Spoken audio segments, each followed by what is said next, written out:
I always love the opportunity to connect with people that have businesses helping marriages too, and as well as couples that have created something that helps other couples. And so, Alex and Katie of Every Love Intimates, I love that you guys are here joining me today. So, welcome to the show.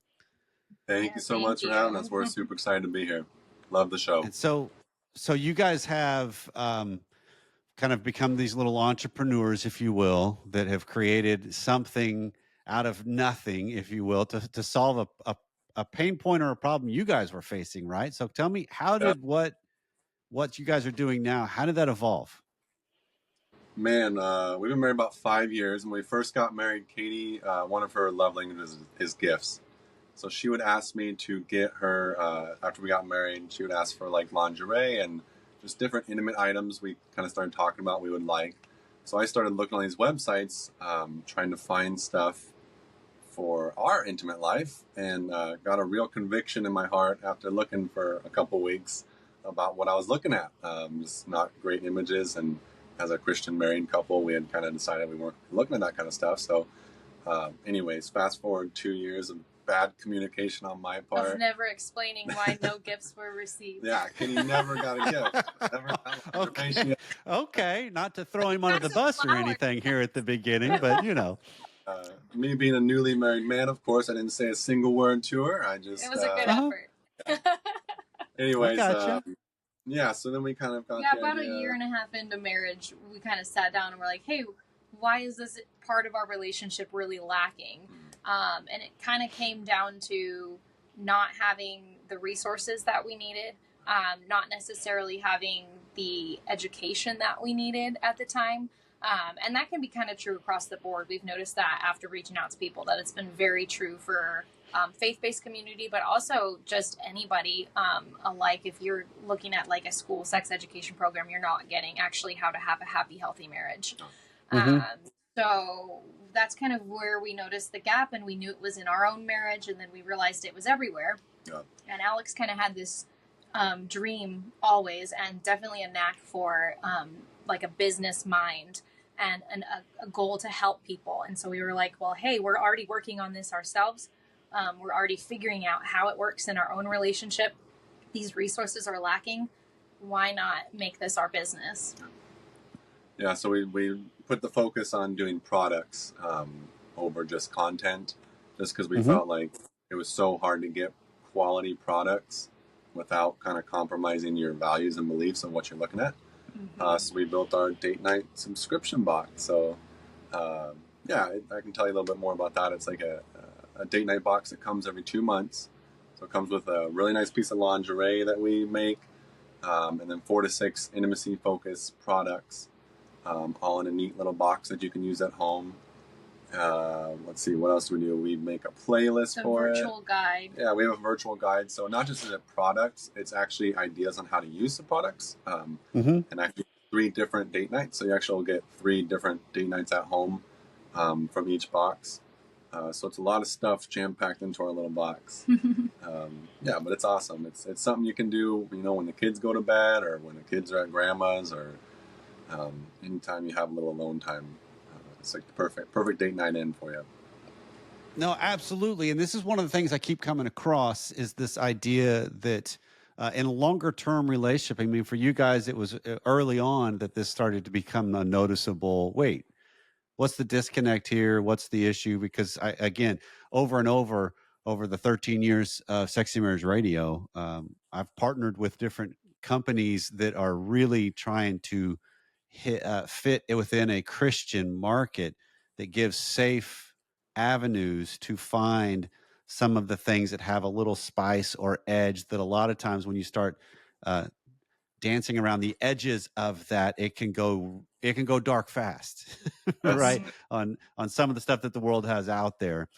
But there's such an important need, like you guys are describing and have found, that how do we keep something consistent as a date night, as a connection, moments and points, but then also add a little flair to it? Because that's what adds the spice, right? In that kind of what you guys have seen. Yeah, definitely. We noticed when we started to like think about, hey, how do we improve in this area and how do we help others improve? It kind of started in knowing, hey, there's a lot of great marriage advice out there already. There's already people helping us work on like communication. That's a huge issue. Finances. There's so many people that are talking about that already. But in terms of actually having resources to use in your home to work on your intimacy, from a perspective of, hey, let's keep this within our marriage. Let's make this about the improvement of our marriage and not just having great sex, although that's like a huge goal of ours, is that people who use the box end up having great sex with their spouse. But how do we make this an all-encompassing thing that works towards the benefit of your entire marriage, the emotional connection, the continued pursuit, and just feeling like a priority again? And that's where, when we surveyed our audience, where we saw a big need, they were like, hey, how do I spice things up? How do I make it feel special again? How do I, make it exciting? And so that's kind of where the box came from, because spicing things up isn't just like fulfilling a biological need. It's showing your partner that they are still important to you, that they are worth the effort. And I'm sure, like, if you've been married a while, you can get in a rhythm where like some vanilla stuff in the bedroom, like, works great. It works great. And if it runs on a timeline and everybody's happy, like, it's really easy to go on autopilot there and just kind of let the machine keep working and then go about your daily lives and not really put any more effort into it. But we found that when people do take that next step towards pursuing their partner again, when they make things different, when they try something new together, they experience a growth that they never would had they just stayed in that same position. They experience new things that they love. They learn new things about their partner, and they just have more fun in their relationship, which is all like keys to a happy, healthy, long-lasting marriage. Absolutely, because that's that. I mean, Katie, you're talking about the idea that when I have moments in my marriage and in my intimate life where there's the tolerance, my anxiety tolerance window is high a little to where it's noticeable, that adds a different flavor as opposed to when it's off the charts, that shuts us down. Right. Because if you think about it, where we grow most is when we lean into something that's just slightly outside of our comfort zone. Like that leaning into that exposure to something new or novel, that challenge oftentimes produces exponential results more so than just disciplined. This is what I'm going to do. Here we go. This follow the same rhythm and path. And it seems like you guys have figured out a way to offer up a path to help gives suggestions, gives prompts, give that edge, that variety that is, it's not just the business, it's the marriage that matters, right? It's the fact that the mission becomes, how does a long-term monogamous marriage keep some vitality to it, keep some vibrancy to it? And that's little moments of instigating something that kind of challenges one or both of you, right? Absolutely. Definitely. So I'm curious then, because this is one of the things I've seen in the box that you guys sent us. So thank you, by the way. With Pam and I have had a great time going through it all. Good. That it's kind of more of a framework. It's not okay, step one, and then here's step two. Because again, sex doesn't work that way for most people. It's not paint by numbers. That gets boring real fast. Instead, it's okay, here's some ideas, and then kind of make it your own. And I think that's the brilliant side of this, is it allows people, kind of like we do with Sexy Marriage Radio, we want to help frame something so that they can then make it their own on how they approach or deal with that aspect of their life or their marriage. And this is what you guys are doing when it comes to people's intimate lives. Yeah, definitely. We take a lot of care in the scenarios to make sure that we're giving enough ideas that people feel like they can try something new and they don't have to put too much effort into like the mental load of planning or guesswork into, hey, how am I supposed to use these products that just came to my door? Or even just if they're exhausted and their mind is full taking care of children or with a long day at work or managing projects, whatever it is on your plate, like we take that initial spark of an idea off of your plate and we have everything ready for you to go in the box. But like you said, we leave that flexibility where even in the scenarios that are more specific, there's room to play. There's room to make it personal. And that's the beauty of it, is your marriage is very personal, and it's only specific to the two of you. And actually, we talked about that with a different, we were just talking, I think maybe with Dan, about with cherishing. You're the only person who fulfills this area for me, and I'm the only one who fulfills it for you, or whoever can, and when you're in a monogamous marriage. And so that's a really, really special, unique thing you're building together. And that's where we kind of leave those scenarios, is allowing people to try something completely new and build something, but still within what makes you, the two of you, like an us. Mm-hmm. So what have you guys found that happens when one person is going to be really fired up about this and the other, yeah, not so much? Yeah, we've had quite a few messages like that. I would say almost always what happens is the person who's not so excited gets really excited once they see the box. They get to hold the products. They get to read what the ideas we give. Yeah, I would say unilaterally, it's pretty excited once they actually feel it and see it and get to see what they're going to do. Yeah, definitely. And then I guess advice for, like, if we're talking about like not being excited about being in the mood to like try something new or put in that effort, I think just saying like, hey, I'm going to schedule this. That helps a lot. I'm going to schedule it so I can prepare, and then so that my partner can also help to prepare me. So if, like, let's say Alex is really excited about a box and I'm just overwhelmed this week, okay, we know Friday night we're going to use it. So on Thursday, he's going to take the kids for a couple hours so that I can get out of the house. I can kind of get my errands done, feel like I'm caught up on my week. And then on Friday, we're both going to kind of spend the day like flirting and taking care of each other, just like in the day to day. Like, I'll pick up the laundry for him and he'll make sure he loads the dishwasher, and we'll just kind of be a team. We'll be in sync, like you should be anyways, but it definitely becomes way more intentional when you know you're going to have a romantic evening. Yeah. And then by the time we open that box, both of us feel like the whole person has been cared for, and there's actually been space created and energy left over for the experience. So that's really helpful. And then, like you said, in terms of the box, honestly, most people that once they get it in their hands, they're pretty excited about it. There have been a couple people that have said, hey, this scenario intimidates me, or, you know, stuff like that. Like, we never make anything like too crazy off the charts. Our scenarios are usually, like, I would say pretty safe in terms of most. Yeah, he's making a face. But that's the beauty of, like, there's always three. Yeah. And there's always so much freedom to like talk about what you're going to do beforehand, or to use the products the way you want to use them. So having like that attitude of like, hey, let's be flexible, right, helps a ton. Yeah. Of like, we don't have to do everything on this list. We can do what works for us. Well, I would add, something I love is when we get messages from people who say, hey, like, we went and read this and we're like, we've never done this and we were nervous, but we decided as a couple we're going to try this. And they ended up loving it. Like, one of our subscribers we've had for 2 years, Leanne, she talked about, there was one box where they said they were honestly a little nervous because they had never done it. They've been married 25 years. They'd never done this in their intimate life. And she said it turned into something they do every week now. So that was really exciting to hear, of like helping someone who's been married so long learn something new in the bedroom that has become the new normal for them. So yeah, right, and really cool. Because that's kind of the importance when you're talking about something that we do regularly, hopefully in a monogamous relationship over the life of said relationship. That, I mean, we use the phraseology here of, this is from the training I did with Dr. Schnarch, that he refers to sex as leftovers. Right? That what you get to decide whatever you don't want to do, and then my wife gets to decide whatever she doesn't want to do, and we do whatever's left over.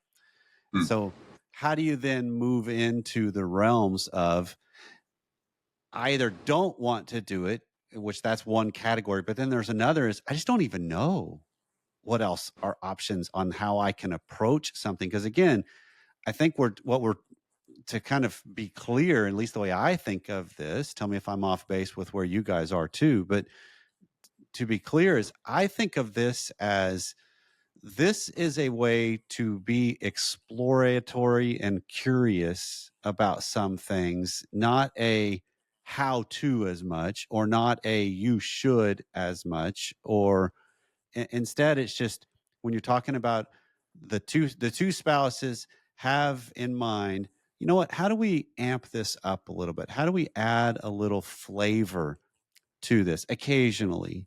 And Yeah. that's what this is really targeting. Is it's not something where, you know, my spouse is never going to be on board with this, but I'm ordering a box, Yeah. right? Because that's just kind of recipe for, oh, really? Again, now we're trying this, and you know, that's a not that can't be something that might add a different flavor in a softer way, but I almost see this as you guys give a springboard to explore a little and then make it your own, and then you explore a little more and make it your own, which is what frankly we've all done in our sex lives anyway.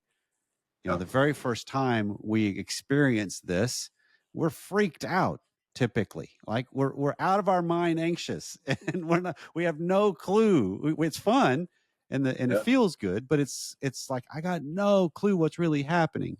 And then I get more comfortable with it, and then I can grow, and then I kind of just get into that comfort zone. And now it's like you guys are describing a way of the importance of how do I kind of dance around on those edges just a little bit, because then I recreate and actually create something better with us together. Yeah. Absolutely. We love when that happens with our couples. So, yeah. No, you hit the Yeah, nail on the yeah, head on yeah. that one. That was You're- great. That's perfect. Well, because Yeah, and I think because I see that that's kind of the mission you guys have, right? Is it's like Yeah. we want to equip people to take this places that maybe they wouldn't on their own, because they, like you just mentioned, Alex, I don't know, I didn't feel right searching it this way because it's not in line with a value, or I'm not quite sure where to turn or how to even bring this up, or I'm, you know, it's like, this sounds like a great idea, but what do I do? Right. So Yeah. it's just, it's almost like it's a way to find people and equip people that I see the value in this. I just don't know what the next, I need some suggestions, and then I can make it my own. And I think that's a really great strategic path. Yeah, we love, and actually, Alex and I have talked about that before, about how the scenarios and our box in general just gives people kind of permission to try things, or permission to suggest something. I think a lot of couples get kind of like you said, in their zone, and then a little bit afraid to bring something new up, like, oh, well, what if this idea is rejected? And of course, we want people to build up the confidence to ask for their own ideas eventually, but having a box is a really helpful way to, hey, these 3 scenarios are here. We've never tried any of these things. They wrote it. I didn't. Like, what do you say? Right. Like, if it sucks, Well, it's that's yeah, Katie, that's the same kind of thing I use with couples, because we use the concept of anytime I suggest something new, it's always unilateral and it's likely not going to be applauded. Right. It's likely not, Pam's not going to go, I have just been waiting for you to suggest that. Right. You know, because typically there's some tension, or I'm not. So we use, and I hear you kind of saying the same thing. We use, if I use a prompt from someplace, blame us on how, if it goes badly, blame us. It's like, well, we heard it from the Every Love Intimate show on Sexy Men's Radio Show.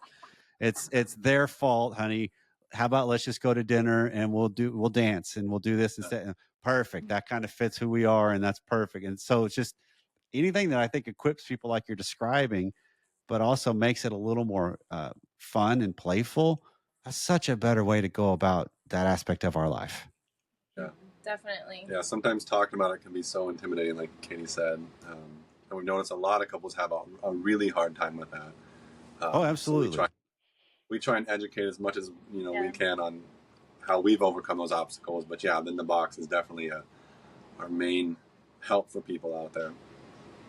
Perfect. Well, we've been talking about this, so let's kind of fill people in on how they can find exactly what you guys do. Just give a brief, here's the details of the box that we have, that's a subscription service.